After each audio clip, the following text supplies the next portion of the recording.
പരാശക്തി സുധാ കൊങ്ങര സംവിധാനം ചെയ്ത് ശിവകാർത്തികേയൻ, രവി മോഹൻ, അഥർവ, ശ്രീലീല തുടങ്ങിയവർ അഭിനയിച്ച ഈ Tamil periodic historical action drama സിനിമയെ കുറിച്ചാണ് ഇന്ന്. 1960കളിലാണ് കഥ നടക്കുന്നത്. അന്ന് എല്ലാ സ്റ്റേറ്റുകളിലും ഹിന്ദി ലാംഗ്വേജ് ഒഫീഷ്യൽ ആക്കാൻ വേണ്ടി നടത്തിയ ശ്രമവും, അല്ലെങ്കിൽ ഹിന്ദി അറിയാത്തവർക്ക് ഗവൺമെന്റ് ജോലി ഉൾപ്പെടെയുള്ള അവസരങ്ങൾ നിഷേധിക്കുമെന്നുള്ള ആ ഒരു ഘട്ടമൊക്കെ എത്തിയപ്പോൾ മാതൃഭാഷയ്ക്ക് വേണ്ടിയുള്ള തമിഴ്നാട്ടിലുണ്ടായ ശക്തമായിട്ടുള്ള ഒരു മൂവ്മെന്റ്, പുറനാനൂറ് സ്ക്വാഡ് എന്ന പേരിൽ ഹിന്ദി അടിച്ചേൽപ്പിക്കുന്നതിനെതിരെയുള്ള ഒരു വിപ്ലവം, അത് നയിച്ച ചെഴിയൻ, അയാളുടെ അനിയൻ ചിന്നദുരൈ, പിന്നെ രത്നമാല, ഇവരുടെ ഒരു ഭാഷാ പോരാട്ടത്തിന് വേണ്ടിയുള്ള കഥയാണ് പരാശക്തി എന്ന സിനിമ പറയുന്നത്. യഥാർത്ഥ സംഭവങ്ങളിൽ ഫിക്ഷൻ കലർത്തിയിട്ടുള്ള ഒരു തിരക്കഥയാണ് ഈ പടത്തിനുള്ളത്. പടം എങ്ങനെയാണെന്ന് ചോദിച്ചാൽ ഒരു ഓക്കേഷ് വൺ ടൈം വാച്ചബിൾ സിനിമയായിട്ടാണ് എനിക്ക് തോന്നിയത്. മോശം പടമൊന്നുമല്ല, എന്നാൽ അത്ര ഗംഭീരവും അല്ല. ഇന്നലെയും ഇന്നും ഞാൻ കണ്ട മറ്റ് തിയേറ്ററിൽ പോയി കണ്ട സിനിമകൾ വെച്ച് നോക്കുമ്പോൾ ഇത് ഭേദമായിട്ട് തോന്നി. നല്ല സ്ട്രോങ് ആയിട്ടുള്ള പൊളിറ്റിക്സ് സംസാരിക്കുന്ന നല്ല പ്രൊഡക്ഷൻ ക്വാളിറ്റി ഉള്ള ഒരു സിനിമയാണ് പരാശക്തി. എന്റർടൈനിങ് ആയിട്ടുള്ള ഒരു ഫസ്റ്റ് ഹാഫ് ആയിരുന്നു സിനിമയ്ക്ക് ഉണ്ടായിരുന്നത്. ഇന്റർവെല്ലിൽ വരെ വളരെ ഇൻട്രസ്റ്റിംഗ് ആയിരുന്നു എന്ന് പറയാം. ഇന്റർവെൽ ബ്ലോക്ക് അത്യാവശ്യം നല്ല മാസ് ഫീൽ ഒക്കെ നൽകി, ഒരു ഇലവേഷൻ ഒക്കെ നൽകിയിരുന്നു. ക്ലൈമാക്സും കൊള്ളാം. പക്ഷേ സെക്കൻഡ് ഹാഫിൽ മറ്റ് സ്ഥിരം സിനിമാറ്റിക് ക്ലീശകളൊക്കെ കൊണ്ടുവന്നതോടെ പടം ഒരു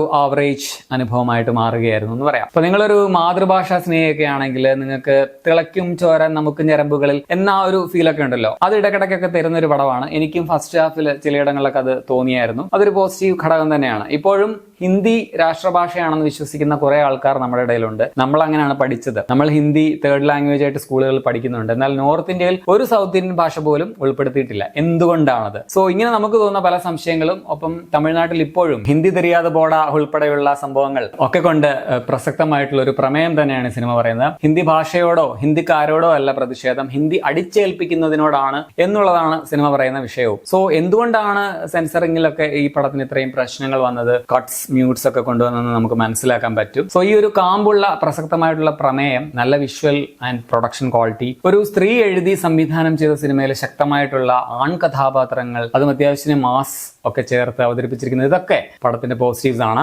ഇനി പെർഫോമൻസിന്റെ കാര്യത്തിൽ ചെഴിയനായിട്ട് വന്ന ശിവകാർത്തികേയന്റെ ഇമോഷണൽ പോർഷൻസ്, അതുപോലെ പ്രണയ രംഗങ്ങളൊക്കെ നൈസ് ആയിരുന്നു. അതേസമയം മാസ് രംഗങ്ങളിൽ അല്പം വീക്ക് ആയിട്ടാണ് എനിക്ക് തോന്നിയത്. ഒരു വലിയ ഇമ്പാക്ട് അത്തരം രംഗങ്ങളിൽ അദ്ദേഹത്തിന് കൊണ്ടുവരാൻ കഴിഞ്ഞില്ല എന്ന് തോന്നി. സ്റ്റിൽ ഇതിൽ പുള്ളിയുടെ കരിയറിലെ തന്നെ അദ്ദേഹത്തിന് കിട്ടിയ നല്ലൊരു കഥാപാത്രവുമാണ്. രവി മോഹൻ, അതായത് നമ്മുടെ ജയൻ രവി അവതരിപ്പിച്ച തിരു എന്ന കഥാപാത്രമാണ് എനിക്കിതിൽ ഏറ്റവും ഇഷ്ടപ്പെട്ട കഥാപാത്രം എന്ന് പറയാം. കിടിലം പെർഫോമൻസ് ആയിരുന്നു. ശക്തമായിട്ടുള്ള ഒരു കഥാപാത്രമാണ്. നമുക്ക് സ്ട്രോങ് ആയിട്ടുള്ള ഒരു ഇമോഷൻ ആ കഥാപാത്രത്തോട് തോന്നും. അത് എന്ത് ഇമോഷൻ ആണെന്ന് ഞാൻ പറയുന്നില്ല.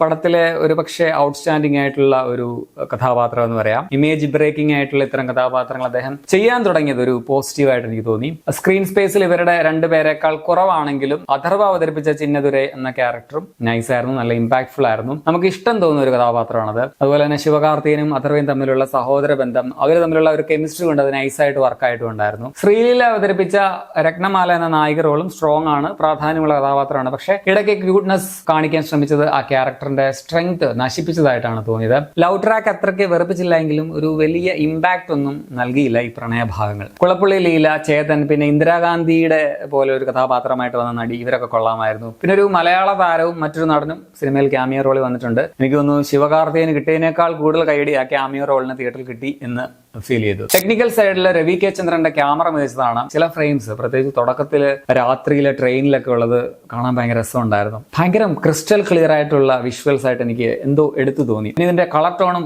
നല്ലതാണ്. എഡിറ്റിംഗ് സതീഷ് സൂര്യയാണ്. GV പ്രകാശ് കുമാറിന്റെ സ്കോർ സിനിമയെ നല്ല രീതിയിൽ തന്നെ ഇലവേറ്റ് ചെയ്തിട്ടുണ്ട്. ഒരു പാട്ട് എനിക്ക് നന്നായിട്ട് ഇഷ്ടപ്പെട്ടായിരുന്നു. സൗണ്ട് ഡിസൈനും മികച്ചതാണ്. അതുപോലെ മേക്കപ്പും കോസ്റ്റ്യൂമും ഒക്കെ നൈസ് ആണ്. ക്ലൈമാക്സിൽ ഒരു ട്രെയിൻ ഫൈറ്റ് ഉണ്ട്. അവിടുത്തെ ഗ്രാഫിക്സ് ഗ്രീൻ സ്ക്രീൻ ആണെന്ന് നമുക്ക് കൃത്യമായിട്ട് മനസ്സിലാവുന്നുണ്ടായിരുന്നു. മൊത്തത്തിൽ ഇതിന്റെ ഗ്രാഫിക്സ് വരുന്ന ഭാഗങ്ങളിൽ അത് എടുത്തറിയുന്നതായിട്ട് ഫീൽ ചെയ്തു. സ്ട്രോങ് ആയിട്ടുള്ള ഒരു പ്രമേയമാണെങ്കിലും ഇവരിത് സിനിമാറ്റിക് ആക്കാൻ നോക്കി വളരെ കൺവീനിയന്റ് ആയിട്ട് എഴുതിയതാണ് പടത്തിന്റെ മെയിൻ നെഗറ്റീവായിട്ട് പറയാനുള്ളത്. സംഭവം ഭാഷാ പ്രശ്നത്തെ കുറിച്ചൊക്കെയാണ് പറയുന്നതെങ്കിലും ഒരു ഘട്ടം കഴിഞ്ഞപ്പോൾ പ്രേമം, അണ്ണൻ തമ്പി പാസം, കുറെ പാട്ടുകളും ഒക്കെ കയറ്റിയതും, പിന്നെ ഈ ഹിന്ദി അടിച്ചേൽപ്പിക്കൽ പ്രശ്നത്തെക്കാൾ കഥ ഇങ്ങനെ വില്ലന്റെ സൈക്കോത്തരവും നായകനോടുള്ള വൈരാഗ്യം തീർക്കലും അങ്ങനെയൊക്കെ ആയി പോയതുപോലെ തോന്നി. സോ ഇതിലെ മെയിൻ പ്രശ്നം യഥാർത്ഥ സംഭവമായിരുന്നു എന്ന് കൺവിൻസ് ചെയ്യിപ്പിക്കാൻ പറ്റാത്ത വിധത്തില് ഇമോഷണൽ ഡെപ്ത് സിനിമയുടെ സ്ക്രിപ്റ്റിന് തരാൻ പറ്റാതെ പോയി എന്നുള്ളതാണ് സത്യം. പിന്നെ മുഴച്ചു നിൽക്കുന്ന നാടകീയത, ഓവർ മെലോ ഡ്രാമ, പ്രെഡിക്റ്റബിൾ ആയിട്ടുള്ള കഥയുടെ പോക്ക്, ഇതൊക്കെ വേറെ. ലെങ്തും കുറച്ചുകൂടി പോയതായിട്ടാണ് തോന്നിയത്. സിനിമയിൽ പാട്ടുകൾ നല്ല രീതിയിൽ തന്നെ ചിത്രീകരിച്ചിട്ടുണ്ട്. പക്ഷേ പാട്ടുകളുടെ എണ്ണവും